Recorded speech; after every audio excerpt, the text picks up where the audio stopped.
Le yoga supramental. Chapitre 1. Calme, paix, équanimité. Il n'est pas possible de construire un fondement au yoga si le mental est agité. La première chose requise est le calme dans le mental. De plus, la dissolution de la conscience personnelle n'est pas le premier but du yoga, le premier but est d'ouvrir cette conscience à une conscience spirituelle supérieure, et pour cela aussi un mental calme est de première nécessité. La première chose à faire dans la sadhana est d'établir dans le mental une paix et un silence stable. Autrement vous pouvez avoir des expériences, mais rien ne sera permanent. C'est dans un mental silencieux que la vraie conscience peut s'édifier. Un mental tranquille ne signifie pas qu'il n'y aura pas du tout de pensées ou de mouvements mentaux, mais que ceux-ci resteront à la surface et que vous sentirez au-dedans votre être véritable séparé d'eux, observant sans se laisser entraîner, capable de les surveiller et de les juger, de rejeter tout ce qui doit être rejeté, et d'accepter et de conserver tout ce qui est vraie conscience et expérience vraie. La passivité mentale est bonne, mais veillez à n'être passif qu'à la vérité et à l'attouchement de la divine Shakti. Si vous êtes passif aux suggestions et aux influences de la nature inférieure, vous ne serez pas capable de progresser ou bien vous vous exposerez à des forces adverses qui peuvent vous mener très loin du vrai chemin du yoga. Aspirez à ce que la mère vous donne cette tranquillité et ce calme bien établi dans le mental et ce sens constant de l'être intérieur en vous, se tenant à l'écart de la nature extérieure et tourné vers la lumière et la vérité. Les forces qui font obstacle à la sadhana sont les forces de la nature inférieure, mentale, vitale et physique. Derrière elles se trouvent des pouvoirs adverses des mondes mental, vital et physique subtils. C'est seulement après que le mental et le cœur ont pris une orientation unique et se sont concentrés dans une aspiration exclusive vers le divin que l'on peut lutter avec succès contre ces pouvoirs adverses. Le silence est toujours une bonne chose, mais par tranquillité du mental je ne veux pas dire un silence complet. Je veux dire un mental libre de troubles et d'agitation, ferme, léger et content, pour pouvoir s'ouvrir à la force qui changera la nature. L'important est de se débarrasser de l'invasion habituelle des pensées troublantes, des sentiments faux, de la confusion dans les idées et des mouvements malheureux. Tout cela trouble la nature et l'obscurcit et rend difficile la tâche de la force. Quand le mental est tranquille et en paix, la force peut agir plus facilement. Il devrait vous être possible de voir, sans en être bouleversé ni abattu, les choses qu'il faut changer en vous, le changement en serait facilité. La différence entre un mental vide et un mental calme est celle-ci. Lorsque le mental est vide, il n'y a pas de pensée, pas de conception, pas d'action mentale d'aucune sorte, sauf une perception essentielle des choses sans idée formée. Dans le mental calme au contraire, c'est la substance de l'être mental qui est tranquille, si tranquille que rien ne la trouble. Si des pensées ou des activités se produisent, elles ne s'élèvent pas du tout du mental, elles viennent du dehors et traversent le mental comme un vol d'oiseau traverse le ciel dans l'air immobile. Il passe, ne trouble rien, ne laisse aucune trace. Même si un millier d'images ou les événements les plus violents traversent le mental, sa tranquillité paisible demeure, comme si le tissu même dont il est fait était une substance de paix éternelle et indestructible. Un mental qui a acquis ce calme peut commencer à agir, même intensément et puissamment, mais il conservera sa tranquillité fondamentale, ne produisant rien de soi-même, mais donnant une forme mentale à ce qu'il reçoit d'en haut, sans y rien ajouter du sien, avec calme et impartialité, et pourtant dans la joie de la vérité, et la puissance et la lumière heureuse de la transmission. Il n'est pas indésirable pour le mental de devenir silencieux, d'être libre de toute pensée et immobile, car c'est le plus souvent quand le mental tombe dans le silence que se produise la complète descente d'une vaste paix venant d'en haut, dans cette vaste tranquillité, la réalisation du soi silencieux qui est au-dessus du mental partout déployé dans son immensité. Seulement, dès qu'il y a paix et silence mental, le vital du mental essaie de se précipiter pour occuper la place, ou bien le mental mécanique s'efforce, dans le même dessein, de soulever sa ronde de pensée habituelle et triviale. Le sadhak doit avoir soin de rejeter et de faire taire ces intrus afin que, au moins pendant la méditation, la paix et la quiétude du mental et du vital soient complètes. Le meilleur moyen de le faire est de garder une volonté forte et silencieuse. Cette volonté est celle du purusha derrière le mental. Quand le mental est en paix, quand il est silencieux, on peut devenir conscient du purusha, silencieux lui aussi et séparé de l'action de la nature.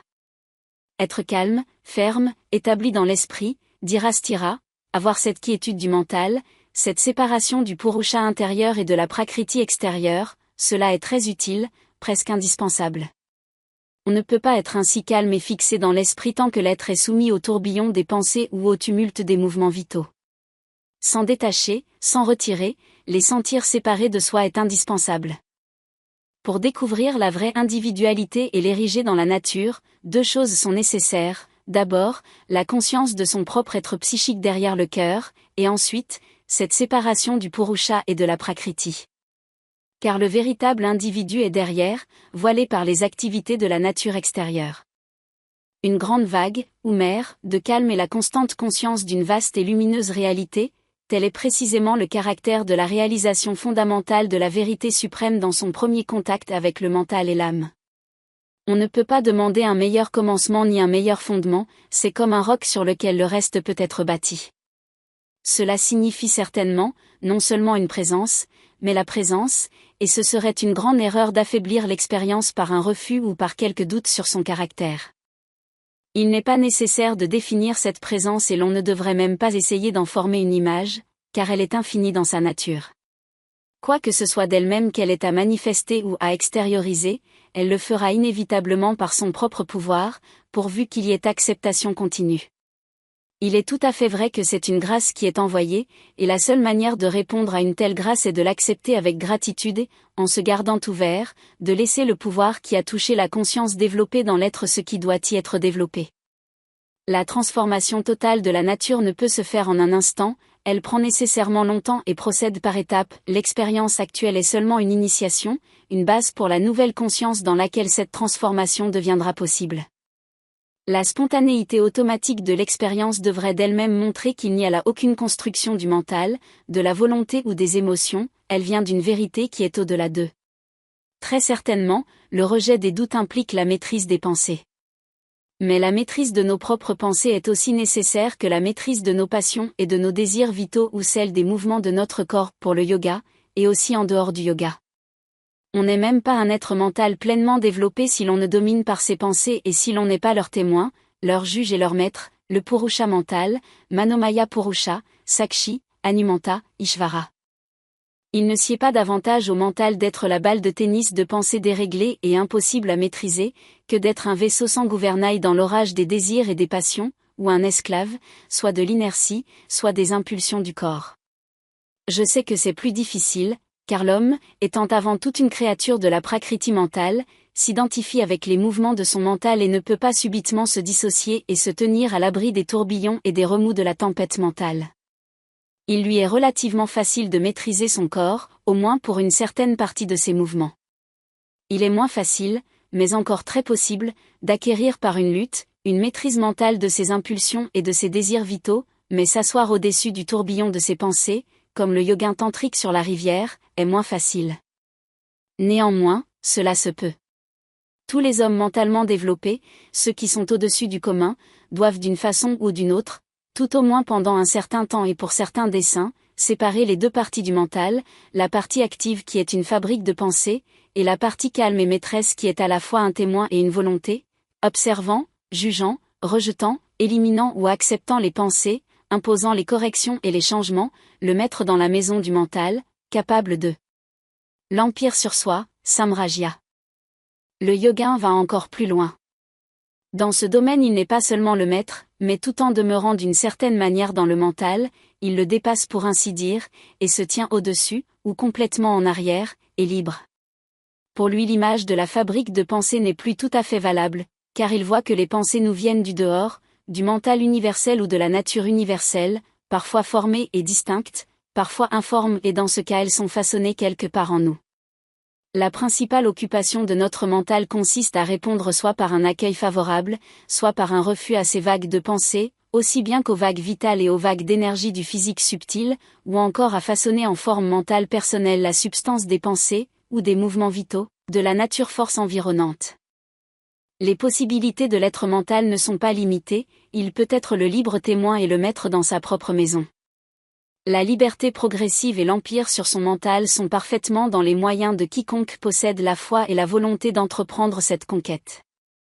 Le premier pas est d'avoir un mental tranquille. Acquérir le silence est le pas suivant, mais la quiétude doit être là d'abord. Et par mental tranquille, j'entends une conscience mentale au-dedans qui voit les pensées venir vers elle et se mouvoir, mais qui, elle-même, ne sent pas qu'elle pense, ne s'identifie pas avec les pensées, et ne les appelle pas siennes. Des pensées et des mouvements peuvent traverser le mental comme des voyageurs apparaissent, venant d'ailleurs, et passent à travers une contrée silencieuse, le mental tranquille les observe ou ne prend pas la peine de les observer, mais, dans l'un et l'autre cas, il ne devient pas actif et ne perd pas sa tranquillité. Le silence est plus que la quiétude. Il peut être acquis en bannissant totalement du mental intérieur les pensées, en les gardant muettes ou complètement à l'écart. Mais il est plus facilement établi par un influx d'en haut, on le sent descendre, pénétrer et occuper, ou entourer la conscience personnelle, qui tend alors à s'immerger dans le vaste silence impersonnel. Les mots, paix, calme, quiétude, silence, ont chacun leur nuance de signification, mais il n'est pas facile de les définir. La paix Kshanti. Le calme Sthirata. La quiétude Achanchalata. Le silence Nishkala Niravata. La quiétude est un état dans lequel il n'y a ni agitation ni trouble. Le calme, lui aussi, est un état inébranlable qu'aucun trouble ne peut affecter, c'est un état moins négatif que la quiétude. La paix est un état encore plus positif, elle porte en elle le sens d'une délivrance et d'un repos stable et harmonieux. Le silence est un état dans lequel il ne se produit pas de mouvement du mental ou du vital, ou bien dans lequel règne une grande immobilité qu'aucun mouvement de surface ne peut pénétrer ou altérer. Restez dans la quiétude et ne vous inquiétez pas si c'est pendant un certain temps une quiétude vide, souvent la conscience est comme un récipient qui doit être vidé de son contenu mélangé ou indésirable, elle doit rester vide momentanément jusqu'à ce qu'elle puisse être remplie par des choses nouvelles et vraies, droites et pures. Il faut seulement éviter de remplir le vase avec son ancien contenu bourbeux. Dans l'intervalle attendez, ouvrez-vous vers le haut, appelez très tranquillement et fermement, sans ardeur trop impatiente, pour que la paix pénètre le silence, et, lorsque la paix sera là, demandez la joie et la présence. Le calme, même quand il semble au début être une chose négative, est si difficile à atteindre que d'en avoir tant soit peu doit être considéré comme un grand pas en avant. En réalité, le calme n'est pas une chose négative, il est la nature même du Satpurusha et la fondation positive de la conscience divine. Quoi qu'on cherche, quoi qu'on atteigne, il faut conserver le calme. Même la connaissance, le pouvoir, l'ananda, s'ils viennent et ne trouvent pas ce fondement, sont incapables de rester et doivent se retirer jusqu'à ce que la pureté et la paix divine du Satpurusha soient établies de façon permanente. Aspirez au reste de la divine conscience, mais d'une aspiration calme et profonde. Elle peut être ardente aussi bien que calme, mais elle ne doit pas être impatiente, agitée, ni pleine de véhémence rajasique. C'est seulement dans un être et un mental tranquille que la vérité supramentale peut édifier sa vraie création. Dans la sadhana, l'expérience ne peut manquer de commencer par le plan mental, tout ce qui est nécessaire, c'est que l'expérience soit saine et authentique. La pression de l'entendement et de la volonté dans le mental et la poussée émotionnelle dans le cœur vers Dieu sont les deux premiers agents du yoga, et la paix, la pureté et le calme, avec un assoupissement de l'agitation inférieure, sont précisément la première base qui doit être posée. Il est beaucoup plus important d'acquérir cela au début que d'entrevoir les mondes supraphysiques, d'avoir des visions, d'entendre des voix ou d'obtenir des pouvoirs. La purification et le calme sont de première nécessité dans le yoga. On peut avoir sans eux une grande richesse d'expériences de ce genre, monde, vision, voix, etc., mais ces expériences, survenant dans une conscience impure et agitée, sont le plus souvent pleines de désordre et de mélange. Au début la paix et le calme ne sont pas continus, ils viennent et repartent, et d'ordinaire il faut longtemps avant qu'ils ne soient établis dans la nature. Il est donc préférable d'éviter l'impatience et de poursuivre résolument ce que l'on fait. Si vous désirez avoir quelque chose en plus de la paix et du calme, que ce soit l'épanouissement complet de l'être intérieur et la perception du pouvoir divin qui est à l'œuvre en vous. Aspirez à cela avec sincérité et une grande ardeur, mais sans impatience, et cela viendra. Vous avez enfin le vrai fondement de la sadhana. Ce calme, cette paix et cette soumission forment l'atmosphère appropriée pour que tout le reste arrive, connaissance, force, ananda. Laissez cet état s'établir complètement. Il ne persiste pas pendant que vous travaillez parce qu'il est encore confiné au mental propre qui vient seulement de recevoir le don du silence. Quand la nouvelle conscience sera formée entièrement et aura pris totalement possession de la nature vitale et de l'être physique, le vital jusqu'ici n'est que touché ou dominé par le silence, il n'est pas possédé par lui, alors ce défaut disparaîtra. La tranquille conscience de paix que vous avez maintenant dans le mental doit être non seulement calme, mais vaste. Vous devez la sentir partout, vous sentir en elle et sentir tout en elle. Cela aidera aussi à faire du calme une base de l'action. Plus votre conscience deviendra vaste, plus vous serez capable de recevoir d'en haut. La Shakti pourra descendre et apporter dans l'organisme la force et la lumière aussi bien que la paix. Ce que vous sentez en vous d'étroit et de limité est le mental physique, il peut s'élargir seulement si la lumière et cette conscience plus vaste descendent et prennent possession de la nature. L'inertie physique dont vous souffrez ne diminuera et ne disparaîtra probablement que par la descente dans l'organisme de la force d'en haut. Restez tranquille, ouvrez-vous et demandez à la divine Shakti de confirmer le calme et la paix, d'élargir la conscience et de lui apporter autant de lumière et de pouvoir que la conscience peut à présent en recevoir et en assimiler. Ayez soin de ne pas être trop impatient, car cela pourrait troubler de nouveau la quiétude et l'équilibre qui ont déjà pu s'établir dans la nature vitale. Ayez confiance dans le résultat final et donnez au pouvoir le temps de faire son œuvre. Aspirez, concentrez-vous dans l'esprit qui convient, et quelles que soient vos difficultés, vous êtes certain d'atteindre le but que vous vous proposez. C'est dans la paix intérieure et dans quelque chose de plus vrai, en vous que vous devez apprendre à vivre, et c'est cela que vous devez sentir être vous-même. Il vous faut considérer le reste comme n'étant pas votre vrai moi, mais seulement un flux de mouvements superficiels, qui changent et se répètent et sont sûrs de disparaître à mesure que le vrai soi émerge. La paix est le véritable remède, se distraire au moyen d'un dur travail ne donne qu'un soulagement temporaire, bien qu'une certaine somme de travail soit nécessaire pour le bon équilibre des différentes parties de l'être. Sentir la paix au-dessus et autour de votre tête est le premier pas. Il vous faut entrer en rapport avec elle, et elle doit descendre en vous, remplir votre mental, votre vie, votre corps, et vous entourer de telle sorte que vous viviez en elle, car cette paix est le seul signe de la présence du divin auprès de vous, et une fois que vous l'avez, tout le reste commencera de venir. La vérité dans la parole et la pensée est très importante. Plus vous pourrez sentir que le mensonge ne fait pas partie de vous-même, mais vous vient du dehors, et plus il vous sera facile de le refuser et de le rejeter. Persévérez, et ce qui est encore tordu sera redressé et vous connaîtrez et sentirez constamment la vérité de la présence du divin, ainsi votre foi sera justifiée par l'expérience directe. Aspirez d'abord et priez pour que la Mère vous donne la tranquillité dans le mental, la pureté, le calme et la paix, une conscience éveillée, l'intensité de la dévotion, la force et la capacité spirituelle de faire face à toutes les difficultés intérieures ou extérieures et d'aller jusqu'au bout du yoga. Si la conscience s'éveille et que la dévotion et l'intensité d'aspiration soient là, il sera possible au mental, pourvu qu'il apprenne la tranquillité et la paix, de croître en connaissance. Ceci est dû à une conscience et une sensibilité très vive de l'être physique, spécialement du vital physique. Il est bon pour le physique d'être de plus en plus conscient, mais les réactions humaines ordinaires dont il prend conscience ne devraient pas le dominer, ni l'affecter grièvement, ni le bouleverser. Il doit venir, dans les nerfs et le corps aussi bien que dans le mental, une vigoureuse égalité, une maîtrise et un détachement qui permettent au physique de connaître ses réactions et d'avoir un contact avec elles sans en éprouver aucun trouble. Le physique doit savoir et être conscient, et aussi repousser et rejeter la pression des mouvements qui se produisent dans l'atmosphère, au lieu de seulement les sentir et en souffrir.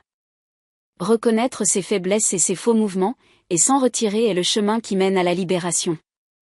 Ne jugez personne que soi-même, jusqu'à ce qu'on puisse voir les choses avec un mental et un vital calme, est une règle excellente. De plus, ne permettez pas à votre mental de former des impressions hâtives, sur la base de quelque apparence extérieure, ni à votre vital d'agir en conséquence. Il y a un endroit dans l'être intérieur où l'on peut toujours rester calme et de la considérer avec équilibre et jugement les perturbations de la conscience de surface et agir sur elle pour la changer. Si vous pouvez apprendre à vivre dans ce calme de l'être intérieur, vous aurez trouvé votre base stable. Ne vous laissez pas ébranler ni troubler par ces choses. Ce qu'il faut toujours faire, c'est rester ferme dans votre aspiration vers le divin et affronter avec équanimité et détachement toutes les difficultés et toutes les oppositions. Pour ceux qui veulent mener la vie spirituelle, le divin doit toujours passer d'abord, tout le reste doit être secondaire. Restez détaché et regardez ces choses avec la calme vision interne de celui qui est profondément consacré au divin. Pour le moment vos expériences sont sur le plan mental, mais c'est ainsi que cela doit être. Beaucoup de sadhaks ne peuvent progresser parce qu'ils s'ouvrent sur le plan vital avant que le mental et le psychique ne soient prêts. Après le commencement de quelques expériences spirituelles vraies sur le plan mental, il se produit alors dans le vital une descente prématurée causant beaucoup de confusion et de troubles. On doit être en garde contre cela. C'est encore pire quand l'âme vitale de désir s'ouvre aux expériences avant que le mental n'ait été touché par les choses de l'esprit. Aspirez toujours pour que la conscience et l'expérience vraie pénètrent le mental et l'être psychique et les rendent prêts. Vous devez spécialement aspirer à la tranquillité, à la paix, à une foi calme, à un élargissement stable et croissant, à de plus en plus de connaissances, à une dévotion profonde et intense, mais tranquille. Ne vous laissez pas déranger par votre entourage et son opposition. Ces conditions sont souvent imposées au début comme une sorte d'épreuve. Si vous pouvez demeurer tranquille et imperturbable, et continuer votre sadhana sans permettre à ces circonstances de vous troubler intérieurement, cela vous aidera à acquérir une force très nécessaire, car le chemin du yoga est toujours semé de difficultés intérieures et extérieures, et pour leur faire face le sadhak doit développer une force tranquille, ferme et solide. Le progrès spirituel interne ne dépend pas tant des conditions extérieures que de la manière dont nous réagissons du dedans à leur contact, tel a toujours été le verdict ultime de l'expérience spirituelle. C'est pourquoi nous insistons sur la nécessité de prendre la bonne attitude et de la conserver, d'obtenir un état intérieur qui ne dépende pas des circonstances extérieures, un état d'équanimité et de calme si ce n'est tout de suite un état de bonheur intérieur, de se retirer de plus en plus profondément pour regarder du dedans vers le dehors, au lieu de vivre dans le mental de surface qui est toujours à la merci des chocs et des coups de la vie. C'est seulement dans cet état intérieur que l'on peut être plus puissant que la vie et ses forces de bouleversement, et que l'on peut espérer vaincre. Restez tranquille au-dedans, ferme dans sa volonté d'aller jusqu'au bout, en refusant d'être troublé ou découragé par les difficultés ou les fluctuations, c'est là une des premières choses à apprendre sur le chemin. Faire autrement, c'est encourager l'instabilité de la conscience et la difficulté, dont vous vous plaignez, de garder l'expérience. C'est seulement si au-dedans vous demeurez calme et résolu, que les lignes d'expérience peuvent se développer avec quelque régularité, quoiqu'elles ne soient jamais sans des périodes d'interruption et de fluctuation, mais si ces périodes sont convenablement utilisées, elles peuvent devenir des périodes d'assimilation qui épuisent les difficultés, plutôt que des démentis à la sadhana. Une atmosphère spirituelle est plus importante que les conditions extérieures, si on peut l'obtenir et aussi créer son propre air spirituel pour y respirer et y vivre, cela est la vraie condition du progrès. Pour être capable de recevoir la puissance divine et de la laisser agir à travers vous sur les choses de la vie extérieure, 3 conditions sont nécessaires. 1. Le calme, l'équanimité, ne pas vous laisser troubler par quoi que ce soit qui arrive, garder le mental immobile et ferme, qui observe le jeu des forces, mais reste lui-même tranquille. Une foi absolue, la foi que c'est le meilleur qui arrivera, mais aussi que, si vous réussissez à devenir un vrai instrument, le fruit sera celui que votre volonté, guidée par la lumière divine, voit comme la chose qui doit être faite, kartavyam karma. La réceptivité, la capacité de recevoir la force divine et de sentir sa présence et la présence de la mère en elle, et de lui permettre de faire son œuvre, en guidant votre vision, votre volonté et votre action. Si ce pouvoir et cette présence peuvent être perçus et que cette plasticité devienne habituelle pour la conscience dans l'action, mais une plasticité à la force divine seule, sans admission d'aucun élément étranger, le résultat final est sûr. L'équanimité est une partie très importante de notre yoga. Il est nécessaire de la conserver dans la douleur et la souffrance, et cela signifie endurer celle-ci avec fermeté et calme, ne pas être agité, troublé, déprimé ou découragé, et avancer avec une foi inébranlable dans la volonté divine. Mais l'égalité d'âme n'implique pas une acceptation inerte. Si, par exemple, vous échouez momentanément dans certaines tentatives de la sadhana, vous devez garder une âme égale, sans vous inquiéter ni vous décourager, mais il ne faut pas accepter l'insuccès comme une indication de la volonté divine et abandonner la tentative. Vous devez plutôt découvrir la raison et le sens de l'insuccès et avancer plein de foi vers la victoire. Il en est de même pour la maladie, ne soyez pas inquiet, troublé ou agité, mais n'acceptez toutefois pas la maladie comme une expression de la volonté divine, considérez-la plutôt comme une imperfection du corps dont il faut vous débarrasser comme vous essayez de le faire des imperfections vitales et des erreurs mentales. Sans l'équanimité, samatha, il ne peut y avoir aucun fondement ferme pour la sadhana. Quelque déplaisantes que soient les circonstances, quelque désagréable que soit la conduite d'autrui, vous devez apprendre à tout recevoir avec un calme parfait et sans réaction troublante. Ces choses servent de pierre de touche à l'égalité d'âme. Il est facile d'être calme et serein quand tout va bien et que les gens et les circonstances sont agréables, c'est quand ils sont tout l'opposé que la plénitude du calme, de la paix et de l'égalité est éprouvée, fortifiée, perfectionnée. Ce qui vous est arrivé montre quelles sont les conditions de l'état dans lequel le pouvoir divin prend la place de l'ego et dirige l'action, faisant son instrument du mental, de la vie et du corps.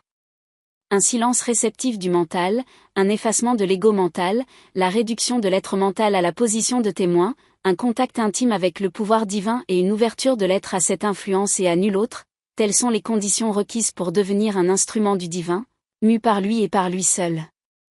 Le silence mental n'amène pas de lui-même la conscience supramentale, il y a beaucoup d'états, de plans ou de niveaux de conscience entre le mental humain et le supramental.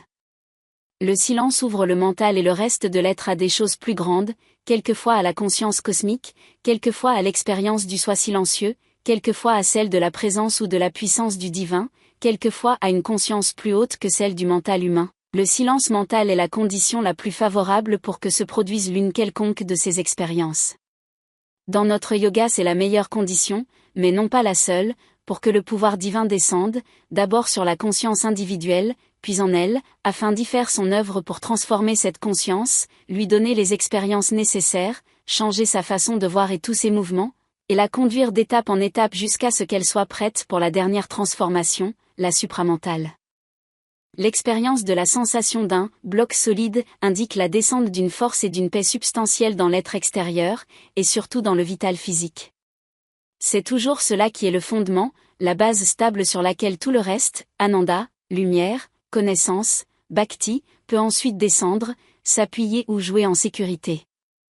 L'engourdissement était présent dans l'autre expérience parce que le mouvement était tourné vers le dedans, mais ici la yoga shakti se meut vers le dehors dans la nature extérieure pleinement éveillée, premier pas pour y établir le yoga et ses expériences.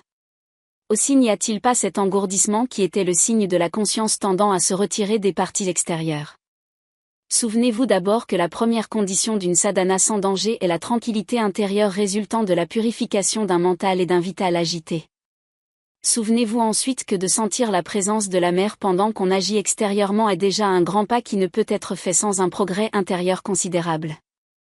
Ce dont vous sentez avoir si grand besoin, mais que vous ne pouvez définir, est probablement une perception constante et nette de la force de la mer travaillant en vous, descendant des hauteurs et prenant possession des différents plans de votre être. Cela est souvent un état préliminaire au double mouvement d'ascension et de descente. Et cela viendra sûrement en son temps.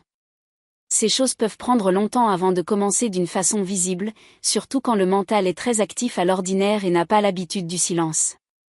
Lorsque le voile de cette activité est là, beaucoup de travail doit se faire derrière l'écran mobile du mental, et le sadhak croit que rien ne se passe tandis qu'en fait une grande préparation s'effectue. Si vous voulez un progrès plus rapide et plus visible, cela ne se peut qu'en amenant le psychique à la surface par un constant don de vous-même.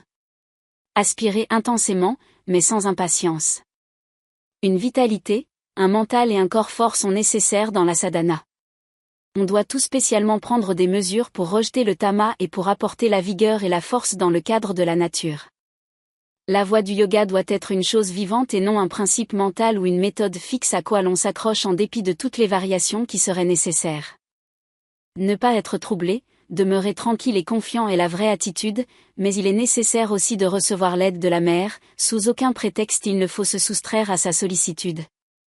On ne devrait pas se complaire dans des idées d'incapacité, d'inaptitude à répondre, ni trop insister sur les défauts et les échecs, ni permettre au mental d'être à cause d'eux dans la douleur et la honte, car ces idées et ces sentiments deviennent à la fin des sources de faiblesse. S'il y a des difficultés, des faux pas ou des insuccès, on doit les regarder tranquillement, pour s'en défaire, appeler avec calme et persistance l'aide divine, mais il ne faut pas se laisser aller au découragement, au bouleversement, au chagrin. Le yoga n'est pas un chemin facile, et le changement total de la nature ne peut se faire en un jour. Le conflit vital et la dépression sont sans doute la conséquence d'un désir trop ardent dans votre effort précédent et d'une tension en vue du résultat. Aussi quand une chute se produit dans la conscience, c'est un vital désolé, déçu et perplexe qui vient à la surface, ouvrant largement la porte aux suggestions de doute, de désespoir et d'inertie venant du côté adverse de la nature. Vous devez vous diriger vers une base ferme de calme et d'équanimité dans le vital et le physique aussi bien que dans la conscience mentale. Que la pleine descente de pouvoir et d'Ananda s'effectue, mais dans un adhara solide, capable de les contenir, c'est la complète équanimité qui donne cette capacité et cette robustesse.